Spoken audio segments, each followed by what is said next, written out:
नमस्कार. सर्वप्रथम सर्व स्वामी भक्तांचं आपल्या यूट्यूब चॅनलवर मनापासून स्वागत आहे. जे भक्त आजचा व्हिडिओ बघत आहेत त्या प्रत्येक भक्ताच्या मनातील चांगल्या इच्छा देव नक्की पूर्ण करोत, हीच परमेश्वराचरणी प्रार्थना आहे.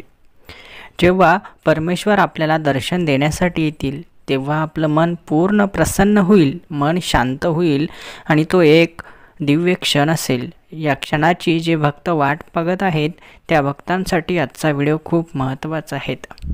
जेव्हा स्वामी भक्त आजचा व्हिडिओ बघतील तेव्हा त्यांच्या मनाला खूप शांतता मिळेल, मन उत्साही होईल, मनामध्ये सकारात्मक विचार निर्माण होतील आणि तुम्ही परमेश्वराशी जोडले जाल. म्हणून आजचा व्हिडिओ शेवटपर्यंत बघा. सहमत असाल तर कमेंट्स बॉक्समध्ये श्री स्वामी समर्थ टाईप करा. या पृथ्वीतलावर ज्या दिवशी आपण जन्म घेतला तेव्हाच आपली गाठ आपल्या भगवंताशी बांधली गेली. जे काही आपण आज जीवनामध्ये करतो आहे किंवा करणार आहे ते सर्व भगवंताच्या कृपेमुळेच होणार आहे. भगवंताची अपार शक्ती आपल्यासोबत आहे, भगवंताची दिव्य शक्ती आपल्यासोबत आहे. परमेश्वराने पाठवलेले देवदूत सदैव आपलं रक्षण करत आहेत. ज्यासाठी आपण प्रयत्न करतोय ती प्रत्येक गोष्ट आपल्याला मिळणार आहे. आयुष्य सुंदर आहे. फक्त आजचा हा संदेश शेवटपर्यंत ऐका. माणूस जेव्हा प्रयत्न करतो तेव्हा त्याच्या प्रयत्नाला देव यश देत असतात. जेव्हा माणूस काहीतरी मिळवण्यासाठी प्रयत्न करतो तेव्हा ती गोष्ट त्याला 100% मिळते, जर परमेश्वराची साथ त्याला असेल. म्हणून परमेश्वराची साथ मिळवण्यासाठी, परमेश्वराचे आशीर्वाद मिळवण्यासाठी आजचा हा व्हिडिओ शेवटपर्यंत नक्की बघा. सहमत असाल तर कमेंट्स बॉक्समध्ये स्वामी माऊली टाईप करा. स्वामी माऊली म्हणजे काय? जशी आपली आई आपल्या मुलाला जपते, त्याचं संगोपन करते, त्याला योग्य काय अयोग्य काय शिकवते, त्याच्यावर आलेलं प्रत्येक संकट स्वतः त्याची आई झेलत असते, म्हणजे माऊली. आणि आपल्या आईप्रमाणेच स्वामी आपलं रक्षण करतात, म्हणून आपण त्यांना माऊली म्हणतो. स्वामी माऊली आपल्या सदैव सोबत आहेत. जे भक्त परमेश्वराची भक्ती करतात त्या प्रत्येक भक्ताला कधी ना कधी हा अनुभव येईलच की जशी आई आपल्या बाळाला सांभाळते तसेच परमेश्वराने आपल्याला सांभाळलं आहे. जेव्हा आपण घरातून बाहेर पडतो किंवा कुठल्याही दुसऱ्या ठिकाणी जातो तेव्हा आई आपल्यासोबत नसते, तेव्हा स्वामी माऊली आपली आई म्हणून आपली काळजी घेत असतात.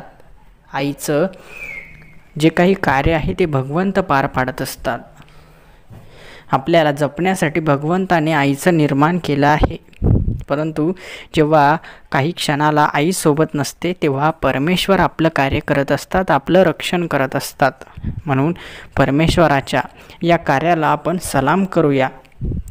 परमेश्वराने जे काही आपल्यासाठी केलं ते अद्विगुणीय आहे, जे कुणीच भरून काढू शकत नाही. परमेश्वराची ही लीला अपरंपार आहे. परमेश्वर जे सर्व काही आपल्यासाठी करत आहेत त्या सर्वांसाठी त्यांचे धन्यवाद मानूया. बाळांनो, आपण जीवनामध्ये जे काही करतो आहे ते सर्व परमेश्वराच्या आज्ञेने करतो आहे. आपण जे काही चांगलं काम करतो आहे ते परमेश्वराला प्रणाम करून करतो आहे. परमेश्वर जेव्हा आपल्या भक्ताला मार्गदर्शन करत असतात तेव्हा ते जीवनात जे घडतं त्याबद्दल सांगत असतात. आता काही आपल्याला कार्य करावे लागणार आहे जेणेकरून भगवंताची साथ आपल्याला आयुष्यभर लाभेल.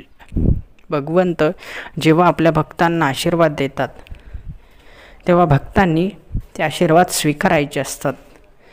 परमेश्वर जेव्हा भक्तांना मार्गदर्शन करतात तेव्हा ते मार्गदर्शन भक्ताने नीट आणि स्पष्टपणे ऐकायला हवं, जेणेकरून प्रत्येक गोष्टी आपण समजू शकतो, शिकू शकतो. मला मान्य आहे की आपण 100% परिपूर्ण भक्त होऊ शकत नाही, परंतु आपण होण्याचा प्रयत्न तरी करू शकतो. परिपूर्ण भक्त होणं सोपं नाही, परंतु आपण त्याच्या काहीतरी % होऊ शकतो, काहीतरी टक्के होऊ शकतो. आणि हेच होण्याचं आपण प्रयत्न करायचा आहे. या आधुनिक काळामध्ये भगवंताची जो भक्ती करेल तो आयुष्यामध्ये खूप काही कमावेल, आणि जो परमेश्वराची भक्ती करणार नाही तो आयुष्यामध्ये खूप मागे राहील.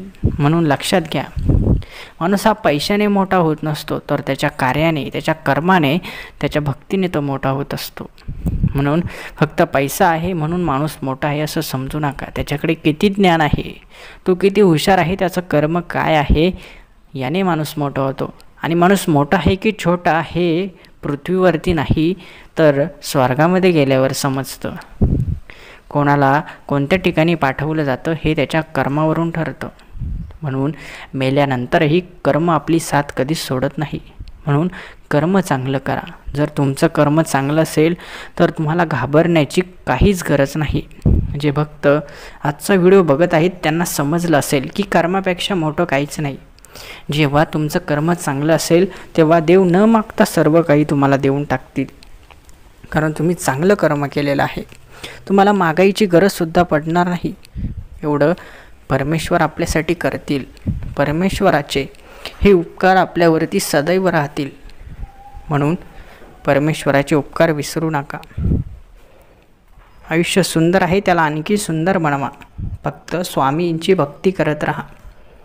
आयुष्याच्या शेवटच्या श्वासापर्यंत आणि श्वास सोडल्यानंतरही परमेश्वराची भक्ती आपल्या सदैव सोबत राहील. तुम्ही करत असलेली परमेश्वराची भक्ती कधीच वाया जाणार नाही. तुम्ही केलेली सेवा तुम्हाला फळ दिल्याशिवाय राहणार नाही. म्हणून भक्ती करत राहा, फळ देखील मिळत राहील. ही भक्ती तुम्ही निरंतरपणे सदैव करायची आहे. फळ मिळालं नाही म्हणून भक्ती करायचं सोडायचं नाही. फळ मिळो अगर ना मिळो, जोपर्यंत आपल्याला जमत आहे, जोपर्यंत आपल्याला शक्य आहे तोपर्यंत भक्ती करत राहायची.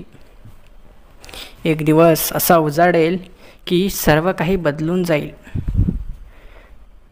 तुम्ही काय होता आणि काय झालात हा प्रश्न तुम्हाला पडेल. म्हणून परमेश्वर कोणत्या क्षणाला चमत्कार दाखवतील सांगता येत नाही. परमेश्वराची ही शक्ती आपण ओळखू शकत नाही. आपण परमेश्वराची शक्ती फक्त जाणवू शकतो आणि ती जाणवत राहायची आहे. जे काही कराल ते निर्मळ मनाने करा. जे काही कमवाल ते चांगल्या मार्गाने कमवा. आयुष्यभर देव तुमच्यासोबत राहतील. फक्त तुमचं कर्म चांगलं राहू द्या. आजचे हे मार्गदर्शन तुमच्यापर्यंत भगवंतानेच पोचवले असेल. तुम्ही बघत असलेला व्हिडिओ तुमच्यासमोर आला कारण भगवंताला हा तुमच्यापर्यंत पोचवायचा होता. ज्या भक्तांनी आजचा व्हिडिओ शेवटपर्यंत पाहिला त्या सर्व भक्तांचे मनापासून आभार.